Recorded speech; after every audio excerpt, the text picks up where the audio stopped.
We begin tonight with breaking news out of Avondale. DPS has issued a turquoise alert for 21-year-old Isabella Comas. Avondale police say she was last seen leaving a friend's house on Sunday.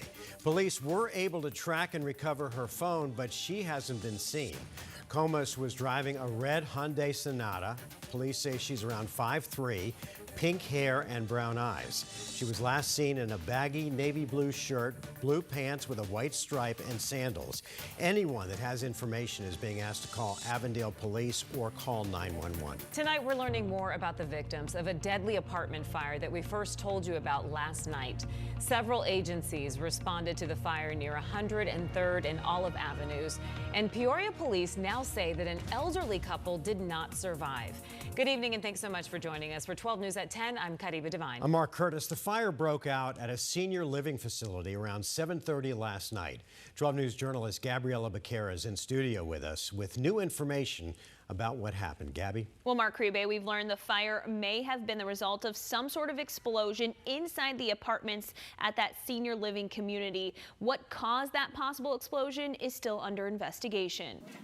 A loss of life is very tragic. An elderly couple has died after a fire fully engulfed their apartment Monday night. And I could already see the flames coming out. Peoria police identified the couple as 79-year-old Joanne Kalutza and 82-year-old Jean Kalutza, telling me the couple was at home when a witness reported hearing a loud explosion come from inside their apartment. The fire was too hot to even go into, so they started working on evacuation process. The first officers on scene cleared surrounding apartments of the senior living facility, which is home to adults 55 and older. Within this community, there's a lot of people that need mobility help.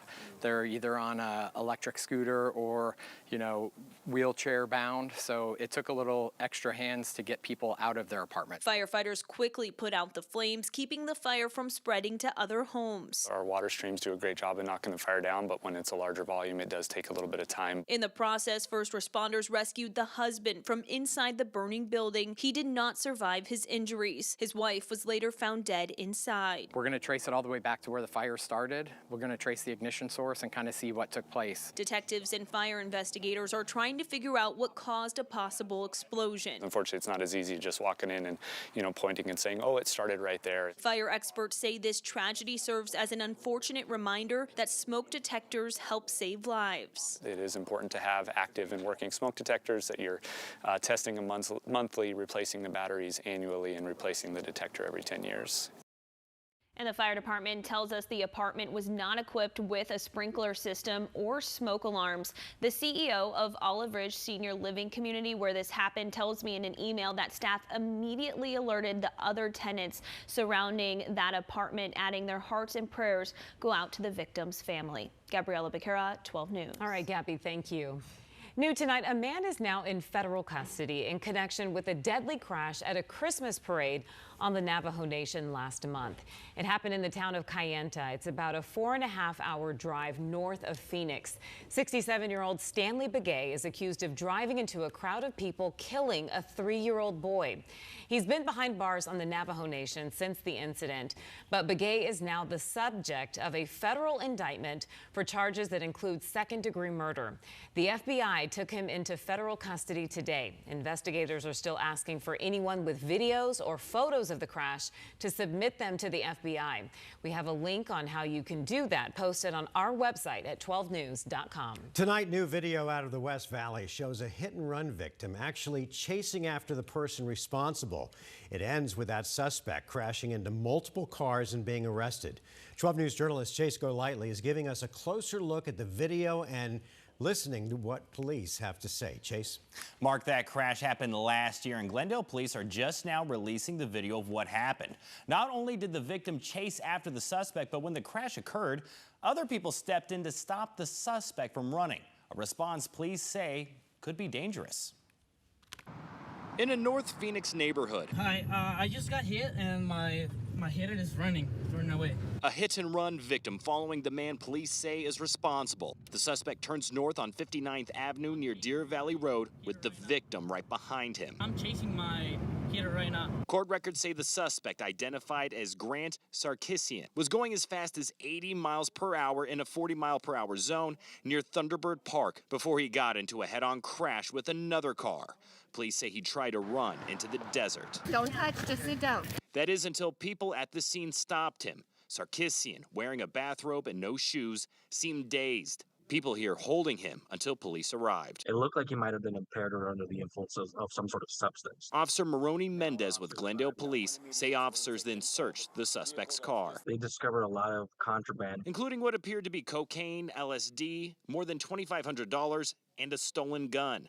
Sarkissian was arrested and faces several charges. Mendez says the people at the scene who stopped Sarkissian from running certainly helped, but adds as a police department, they don't condone or encourage people to go after suspects. There's obviously some risk associated with following or chasing someone in a vehicle as well as apprehending someone. That's why we exist. That's why our local law enforcement exists. Especially since Sarkissian had been previously convicted twice for drug possession and for having a gun even though he's a prohibited possessor. We can't forget he was armed. There was a firearm in the vehicle. Whether he was in the right mindset to go and retrieve it, we don't know.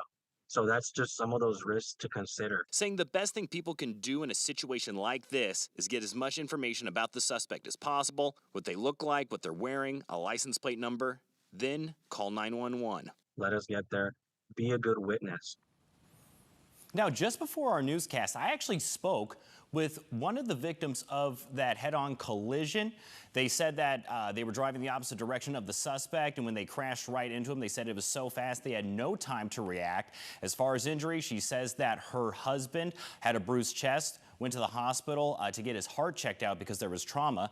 As for her, she said her knees were bruised, and the crash tore her meniscus. She still has pain to this day.